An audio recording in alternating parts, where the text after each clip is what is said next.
Hi, and welcome back to the Shifting Schools podcast. My name is Trisha Friedman.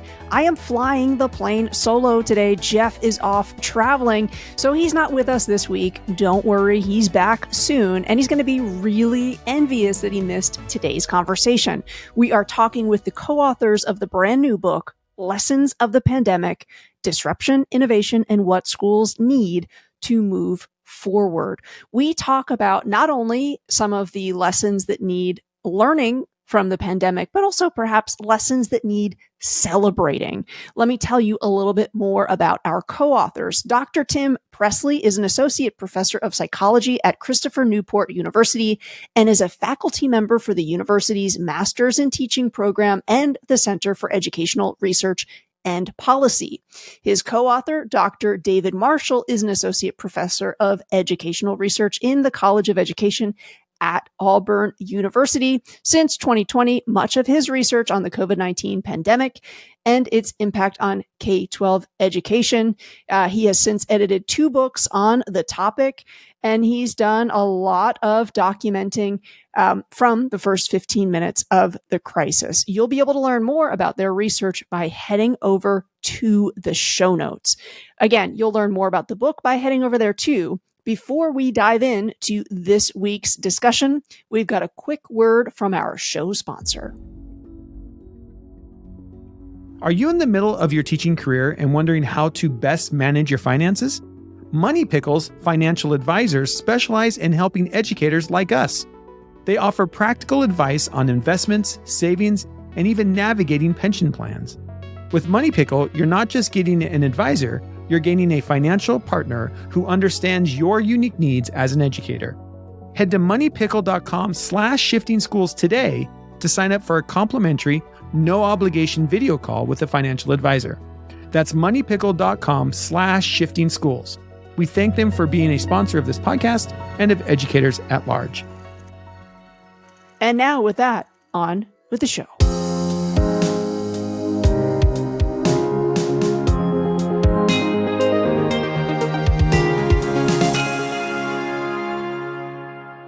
I'm very excited to be sitting here with the co-authors of the new book, Lessons of the Pandemic, which puts a spotlight really first and foremost on teacher voice, teacher perspective. Always great to see that. And your research is a combination of survey, interview, and focus groups. I'm wondering if you might say more about that research process and why you wanted a blended approach to gathering the thoughts of educators. Yeah, so thanks for that question. I guess I'll go first here. I think what Tim would probably also tell you, we're both former teachers ourselves.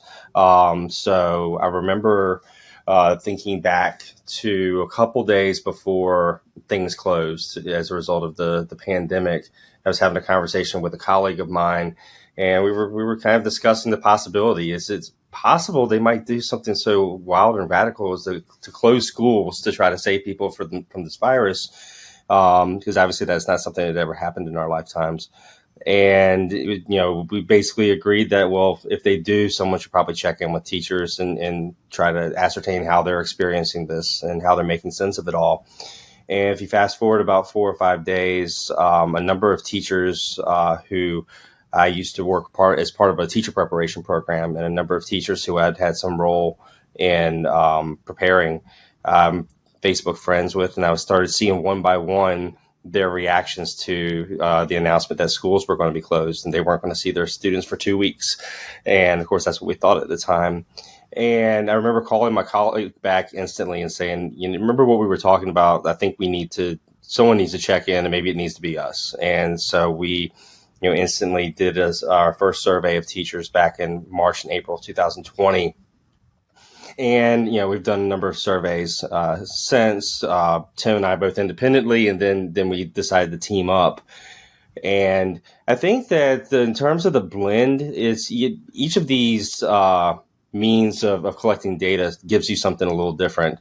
So surveys are important, I would say, because it gives you a chance to sort of understand the breadth of what people are experiencing. How widespread is this sentiment, or how widespread is this finding? But surveys can only give you so much. I think you then need to sometimes talk to folks. You need to have interviews either one-on-one interviews or in the case of the last 2 rounds of surveys that we did follow-up focus groups with teachers. And I think that was really important because it allowed us to sort of then have a conversation like, okay, well, the survey you completed, those results told us this, but can you explain to us why? Or does this ring true under these circumstances? So you can get more in-depth understanding of how, in our case, teachers were experiencing the pandemic and in the aftermath, just by the process of talking to them. So, I mean, I think having both was important for us. Yeah, and then for me, I had a front row seat to this whole thing. My wife is a current teacher.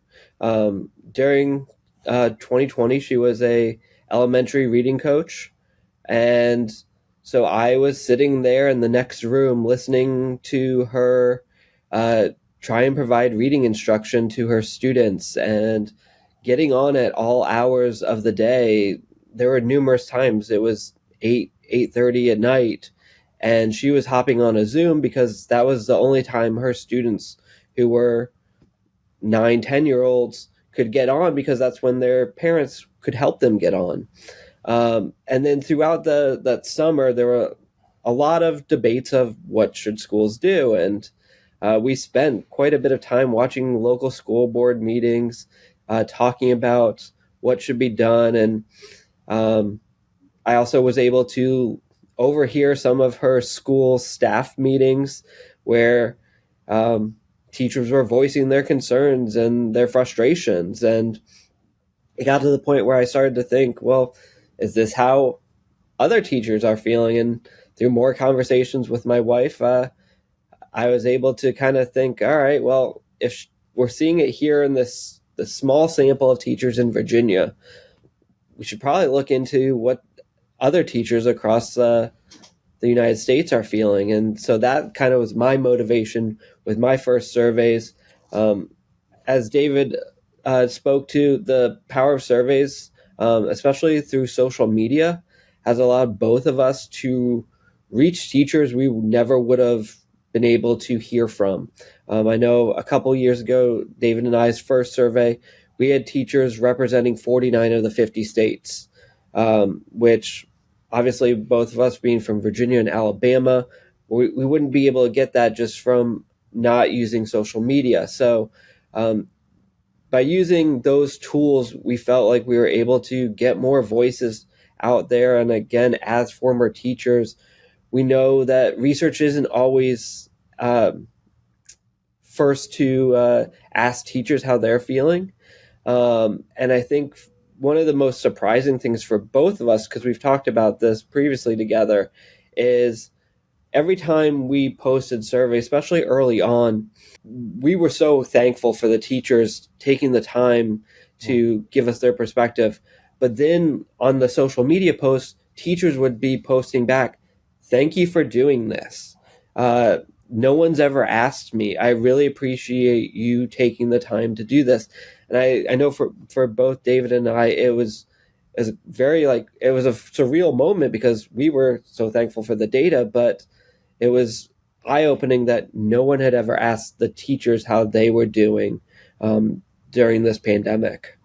So I was just going to say, to follow up with that, similarly, I think it kind of weighed on both of us. You know, we wanted to make sure I think the tagline we included at the end of each of our invitations to complete a survey or participate in a focus group or an interview is, one of our aims is to hopefully give you a voice. And we meant it sincerely. But, there was a part of me, especially when we were inviting people to participate in an hour-long focus group, I recognized that was another thing on teachers' plates, too, to ask them to, give up this hour of their time. And it was really, I guess surreal probably is the best word that Tim just used, when we would get emails from participants after the focus groups. Thank you for letting us do this. And, thank you for putting together these conversations. And it's, I think it was indicative of the fact that teachers had a lot to say and they didn't always have an outlet to do that.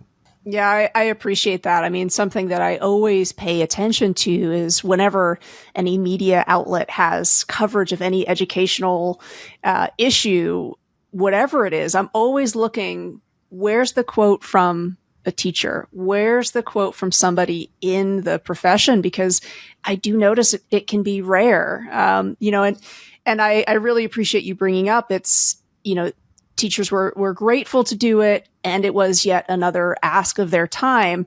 I'm wondering if you have any advice, because it's one thing to say, okay, we're setting up these interviews, these focus groups. That's one step. But another part of it is making sure that within those conversations, people really feel like their voice does matter. They really feel like you are going to care about their answers. And I'm wondering, for anybody who's listening and they're thinking, we want to do some research in our community, not necessarily at the scale that both of you did, but maybe even just, within a department, within a part of the school. For somebody who's going to do research in that format of, focus group or interview, do you have any advice in terms of, here's one thing to maybe not underestimate, or here's a step to take that's going to ensure that people will really be authentic and honest in their responses?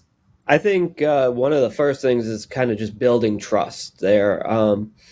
I know for both of us being former teachers, we let the teachers know, like, hey, we've been in your shoes. We know what you're going through. Obviously, we haven't taught through the pandemic, but we've been in front of classrooms of kids before. My wife is in front of classrooms of kids. And so I try to make those connections with them at the beginning. And I know David does too. And I think another thing that both of us have really tried to do is go beyond the academic ivory tower of these journals that most teachers don't have access to. They're behind paywalls, where we've written several op-eds for newspapers, and we've written one for the Virginia Education Association, so that we're able to get those teacher perspectives out there in a different media outlet that is more accessible to them and is more accessible to the general public. And we always try and share those with the teachers that we've had as participants to say, hey, like, here's what we did with it. And we do appreciate your time. And we're not just doing this for fun. We are trying to get your words out there. Well, and I'm guessing, one of the primary audiences for the book, curating all of that research, bringing together all of the stories, and, again, as the title suggests, the lessons learned. I think a primary audience is going to be school leaders who are very much concerned about teacher well-being and burnout. And the book gives really great data to share specific to those two topics. And you make a few great recommendations for ways that we can think differently, and perhaps the ways that we must think differently about teacher workload. Can you say a little bit more about those recommendations, or maybe even just, kind of go into a sneak peek of one of them, and folks are welcome to learn more by getting a copy of the book? Sure. I think one of the things that we found, so one of the ways in which I think school has probably changed for the better as a result of this entire experience, is I think there was a lot of investment in technological infrastructure. That if, God forbid, there was a COVID-24 and things had to immediately shut down again, well, teachers aren't going to be lugging piles of books and things like that with them as much, because they likely have a learning management system like Canvas or Schoology that is going to have all their materials digitally housed. I think the ability to teach in multiple formats is something that people have grown, even if they wasn't everyone's favorite. I think the fact that everyone is a little better than they were before. I think there's a lot of ways in which technology has set us up for, hopefully not another viral pandemic, but, inevitably there will be future crises that is set us up to potentially weather those a little bit better. But I think one of the things that, you mentioned teacher workload. One of the things that I think that is important for school leaders right now to realize is that teachers the job of being a teacher was tough before this entire incident. And it only became tougher throughout the crisis, and is teachers only have but so much bandwidth to you can't put endless stack of things on their plates. One of the things that we learned through one of our surveys and the subsequent focus groups was we asked teachers what types of changes were still taking place, of the things that were implemented, what was still in place. And about this must have been, I think, spring of 2022 when we did this survey. And over half of teachers indicated that they had a learning management system, which was something that was ubiquitous in higher education. You were used to having that at the collegiate level, but not so much in K-12. And what we found, kind of surprisingly, is that teachers who indicated that they had a learning management system were also indicating higher levels of burnout. And I kind of found that shocking initially, because I thought, well, gosh, this is a tool that can certainly help them with grading, help them with organizing the materials, and so on and so forth. So when we conducted focus groups, we made a point to ask about that. And what teachers shared with us was no longer surprising when they said, well, these tools didn't replace things; they just were another thing. So we had to record attendance on 2 different hard copy forms, but now we had to also record attendance in Canvas. We had to post lesson plans in hard copy in the office, and then also here. But then we also had to post them in another format on Canvas. And what it turned into was another thing on people's plates, because it was not. It was something in addition to, rather something that was replacing or making the job of being a teacher more efficient. So I would encourage school leaders to think about, anytime you're adding something to someone's plate, is there another way you can? So if you're going to have them record attendance digitally in Canvas, do you still need those other 2 paper-based forms as well? I think that's one example of ways in which I think it's a good moment to really reflect on what we're asking teachers to do in terms of their workload. And I would also add to that of the things school leaders can consider, that we're not suggesting drastic changes. We're also saying things such as protecting the planning time or limiting the number of meetings before and after school. Just because you pull a teacher from their planning time to go cover another class or to sit in a special education meeting or do something else, they're not able to prep their lessons for their students. They're not able to contact parents that they need to contact. And so all those things get pushed to after school or in the evening after they've eaten dinner or something like that. And so we're just keep asking teachers to do more and more.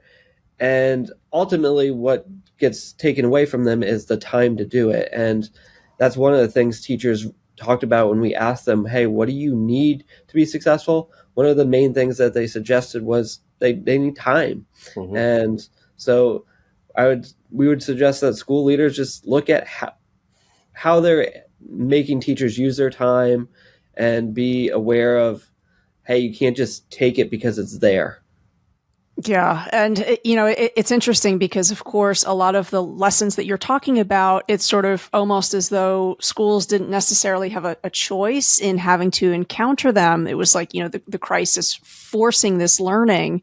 But the book has me thinking about how critical it is that we experiment or bring those critical questions to, work as per normal. So even that point of, okay, we've got a Monday morning meeting every week. We've done it this way for 15 years. Can you take 1 month and say, you know what, we're going to cut it in half and just see what happens?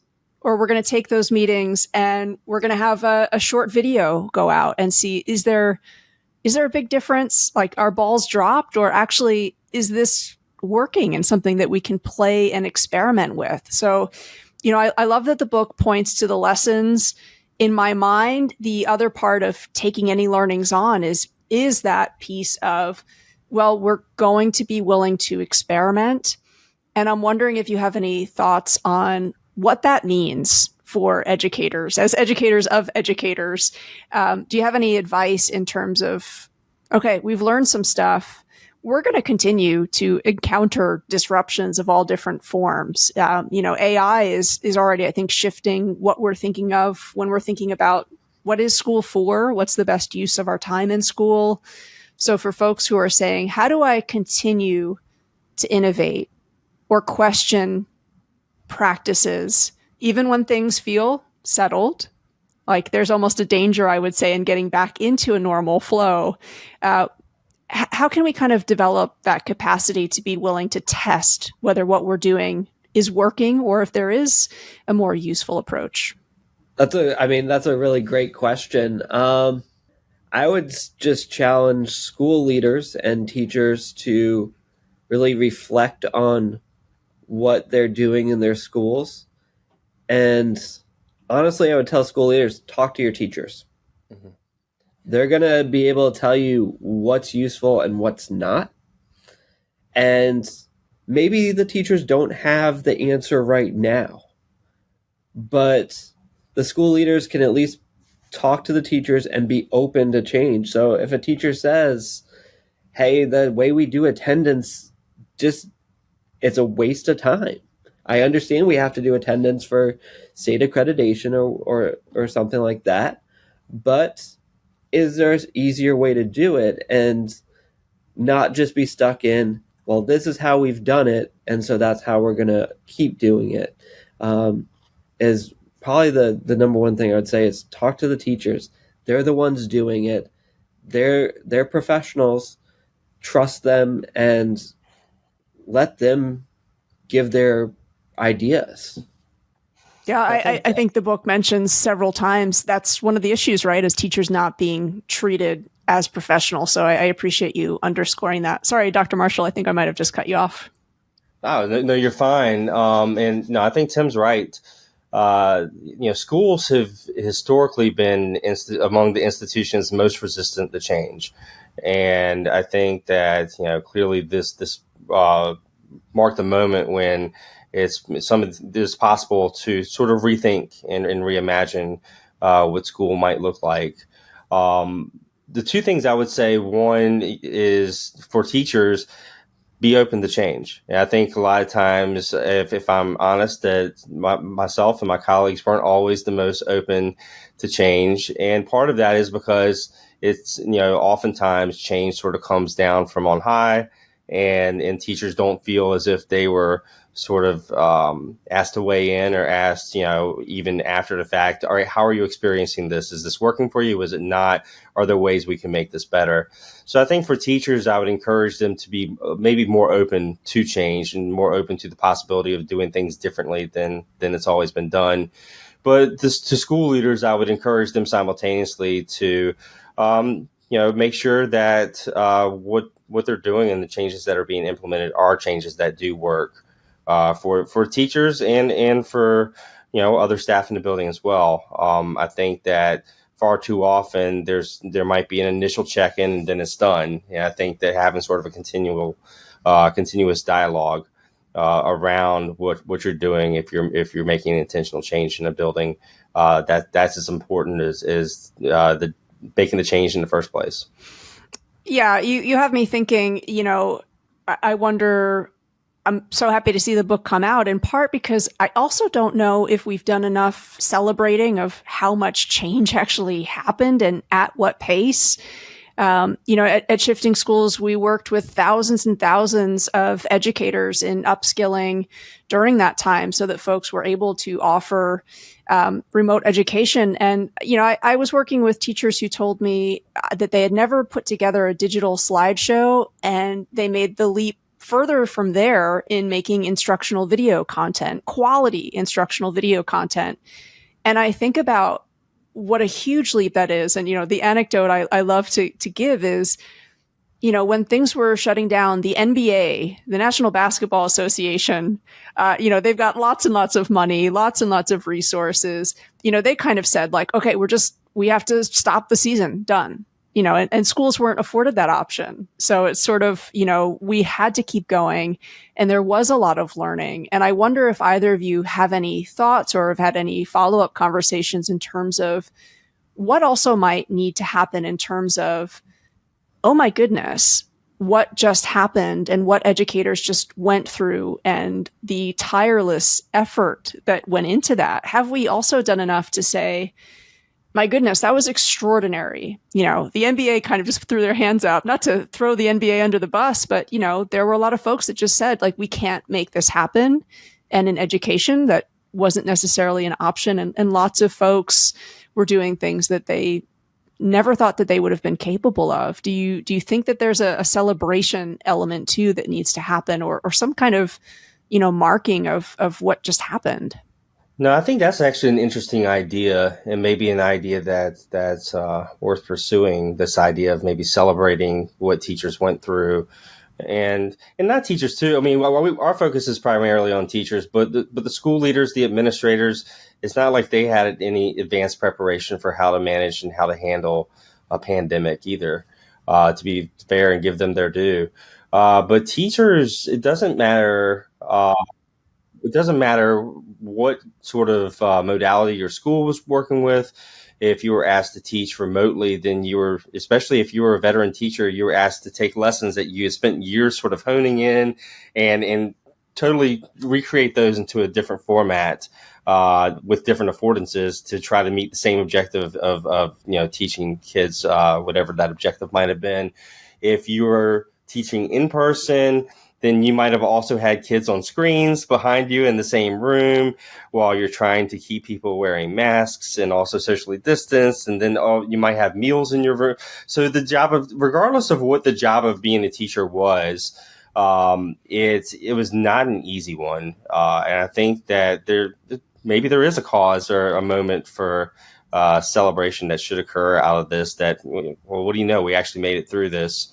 Maybe celebrating some of the lessons learned even. But then I like that idea. I think I'm going to champion it. I would agree.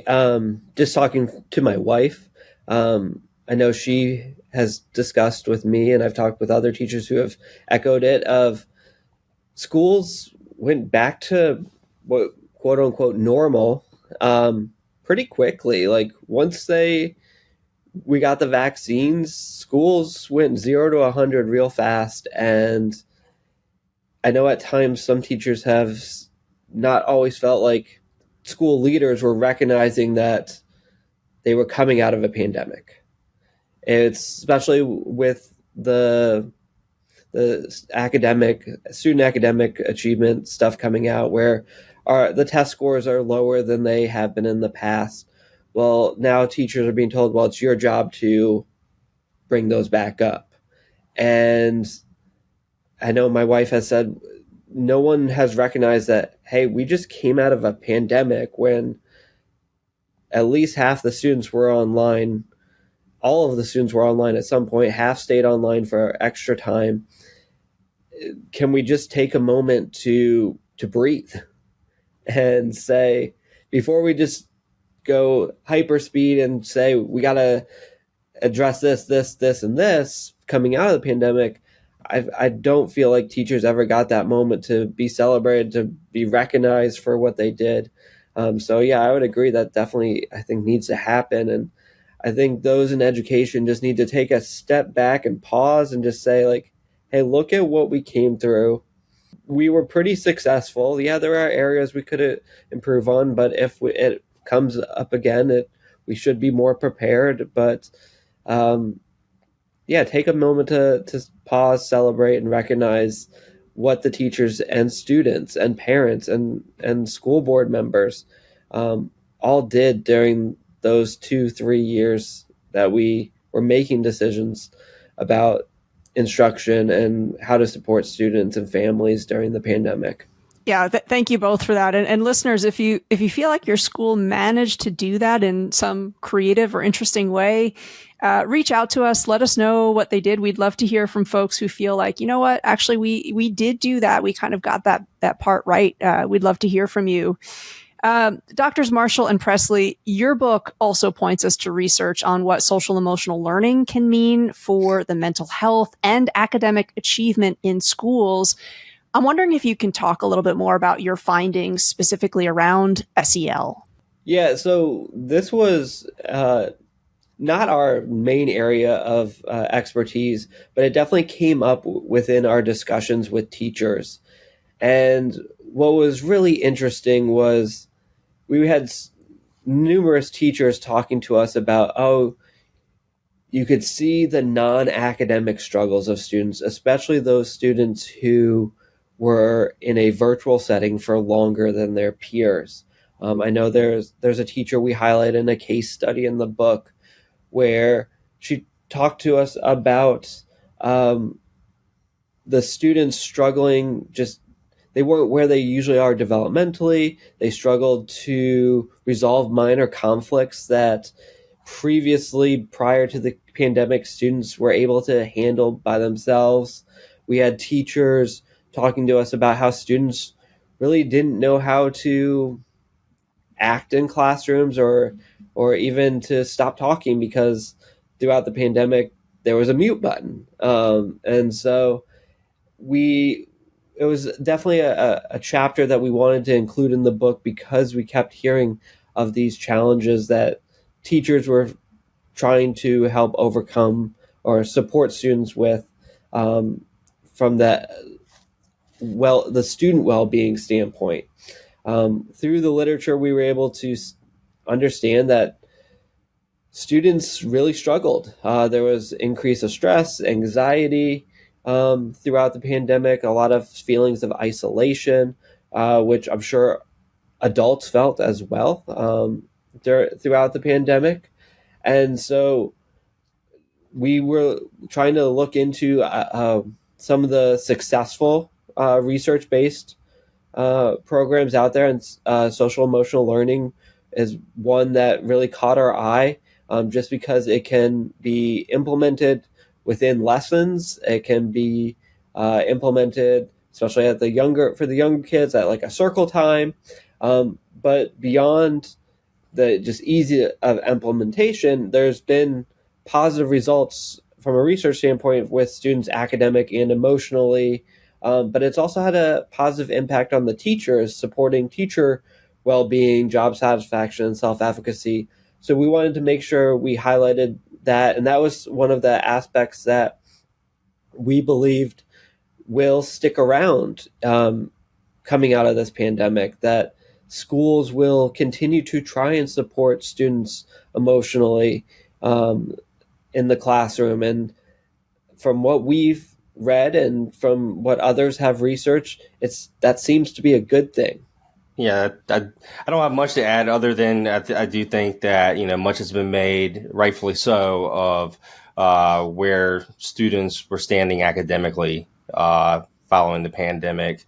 And, there's certainly challenges that deserve attention there. But I think there's similarly, students, struggled in terms of mental health and struggled in terms of, emotional and social well-being. So anything that's sort of putting an emphasis on not just the academic, but also the non-academic factors and outcomes, I think is important, because it's all interrelated in one way, shape, or form. Students who are socially and emotionally in a better place with their mental health are also going to be in a better place to thrive academically.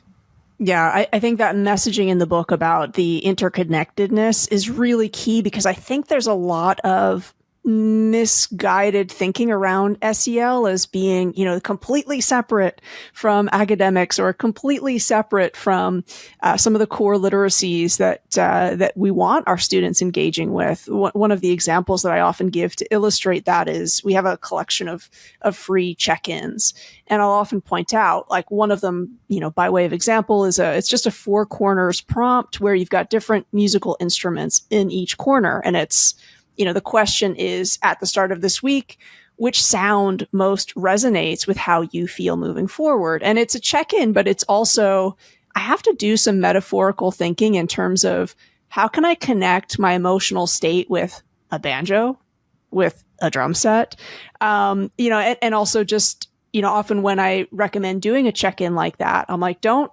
explain what each of those sounds is meant to represent. Like, let the student interrogate and interpret that, and then have a conversation around that. And it's, this is also a literacy. So it's it can be both. And I think we need to do a better job of communicating that, again, it is all integrated. So I really, really appreciated your book bringing that together. In closing, we are very fortunate on the show that we get to speak with authors like yourselves. And whenever we speak to co-authors, I like to make sure that I ask this question because I know we'll have listeners who are thinking, you know what, I would love to partner with somebody in a research process or in a publishing endeavor. Do you have any thoughts or advice for folks who are saying, I would love to do some pursuit like this collaboratively? Is there a lesson that either of you took away from, in what way kind of could this book only have been the result of a collaboration? And in order to collaborate, like, what was the learning that you needed to do? Well, I think this book is certainly a stronger product than it would have been had I just written a book or had Tim just written a book. Or I don't know, maybe Tim's book would have been better than mine. Who knows? But no, I do think that it is a stronger product as a result of us both working together on it. I mean, in terms of collaborating, I think the biggest thing is making sure you both have a similar vision and just having conversations, as you sort of work through fleshing out the book and the vision. So suffice it to say, we had a lot of conversations. good ones, productive ones. I would agree. Communication is really key, and I would encourage anyone to, if you're thinking about collaboration, like, definitely don't be afraid to reach out to the person. I know our collaboration started over lunch at the National Education International Education Conference, where we kind of realized, hey, we have the same ideas moving forward, and now we have a book together. But it definitely was a lot of conversations. I agree that I think the book is stronger because we were able to bounce ideas off each other. It wasn't just our one singular idea, even whether that came from the order of the chapter or the content of each chapter. I think just having someone else to bounce the ideas off of is a great thing. And even throughout the research process, we're able to share ideas, ask questions, and I think we would both say we've learned something from each other. And so I would highly encourage people to collaborate or reach out to people to collaborate. It's only going to make the work stronger. Well, again, thank you so much for inspiring folks to think about that. I am sure they are also inspired to learn more about the book, Lessons of the Pandemic, Disruption, Innovation, and What Schools Need to Move Forward.